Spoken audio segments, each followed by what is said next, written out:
What a difference a day makes. June 26th, 2015, 11 years ago, there were celebrations in the streets after the Supreme Court legalized same-sex marriage in all 50 states and established marriage equality as a right. Justice Anthony Kennedy, a Republican-appointed justice who was known as a swing vote on the court, joined with the liberal justices in voting for the future. An expansion of civil rights for Americans. It was progress, as then-President Obama lauded when he addressed the nation that morning. Progress on this journey often comes in small increments. Sometimes 2 steps forward, 1 step back, propelled by the persistent effort of dedicated citizens. And then sometimes there are days like this, when that slow, steady effort is rewarded with justice that arrives like a thunderbolt. There's so much more work to be done to extend the full promise of America to every American. But today we can say, in no uncertain terms, that we've made our union a little more perfect.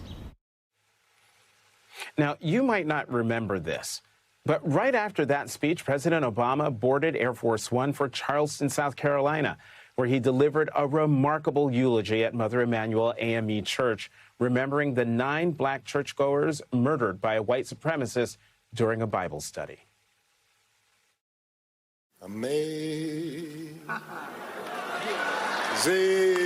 grace, how sweet the sound that saved a wretch like me. That day was a day that showed the pinnacle of what America could be. Not perfect, but progressing. We could not claim hate had no home here.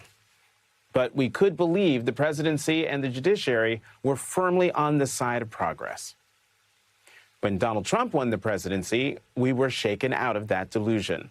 Donald Trump handpicked 3 right-wing justices that solidified a conservative supermajority on the Supreme Court, who 4 years ago this week stunned the nation when they voted to overturn Roe v. Wade, taking a constitutional right away from Americans for the first time in modern history.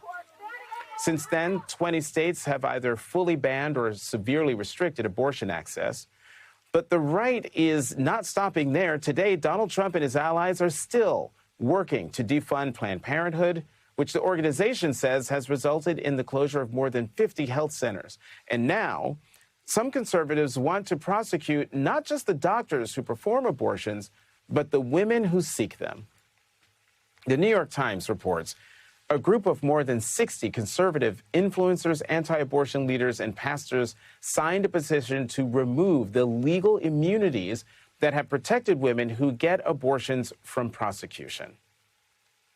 And now the Trump administration is trying to trick women with a new HHS website that directs pregnant women to non-medical, faith-based anti-abortion centers. Now, some senators are demanding it be taken down.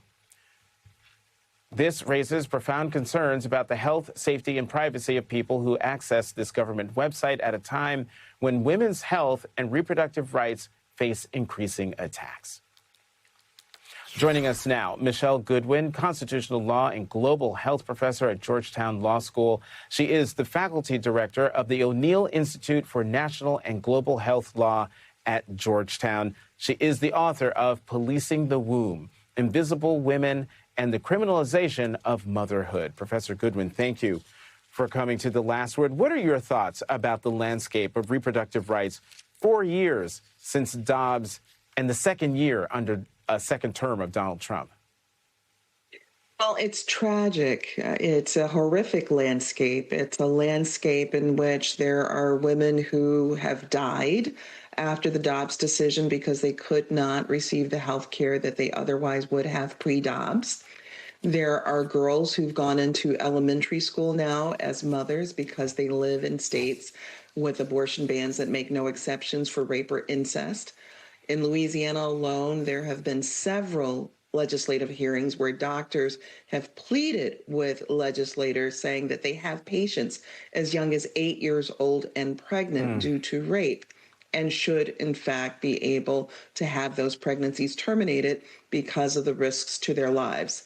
It is a time in which it's beyond the wild, wild west. This is a time of deep sorrow and pain. There are women being helicoptered out of states to get medical care because gynecologists are abandoning those states, or those that are there fear being criminally prosecuted if they provide the needed health care for those women. So it is a very fraught state. It is an unconstitutional state. It is an inhumane state of affairs. Professor, what do you make of this new push by some conservatives to criminalize and prosecute women? The past is prologue, because what we have to remember is that in the 1990s, even starting as late as the 1980s or as early as the 80s and the 90s into the 2000s, there were Black and brown women who were being criminally prosecuted when Roe was still, when Roe was the law of the land, when abortions were illegal. And these were instances in which doctors claimed that these women had threatened their pregnancies. Even if there were babies that were born safe and healthy, there had been already that targeting taking place in some of these very states where there are abortion bans, which is why I began writing about these issues 20 years ago, more than a decade before Roe actually fell, ringing an alarm bell that we needed to pay attention to what was taking place against Black and brown women. In fact, we knew from studies that I was reporting on that a Black woman was 10 times more likely to have law enforcement called on her when she told her medical providers that she had used an illicit drug during pregnancy. And so our failure to pay attention really meant that Black women were the canaries in the coal mine, and that eventually this lawlessness and this inhumanity would reach all women, and now it has. I want to read a little bit more from a letter that I read in the intro that came from a big group of senators. And in the letter, it writes, at a time when reproductive health data is being used to criminalize women, the administration's use of federal funds to direct women to a private data collection system operated by an anti-abortion organization known to collect and share personal data unrestrained by federal privacy guardrails is cause for alarm and warrants significant scrutiny. How disturbing is this? Absolutely disturbing. And we have to remember that none of this is about care. So the anti-abortion rhetoric before the Dobbs decision was that there was needed care for women, that abortion bans and things that look like abortion bans because they couldn't be legally abortion bans before Dobbs, that it was about promoting the health and safety of women. And there are certain facts that we need to put on the table. The United States remains the most dangerous place in the developed or industrialized world to be pregnant. We have higher rates of maternal mortality and infant mortality than the kinds of countries that the current president disparages.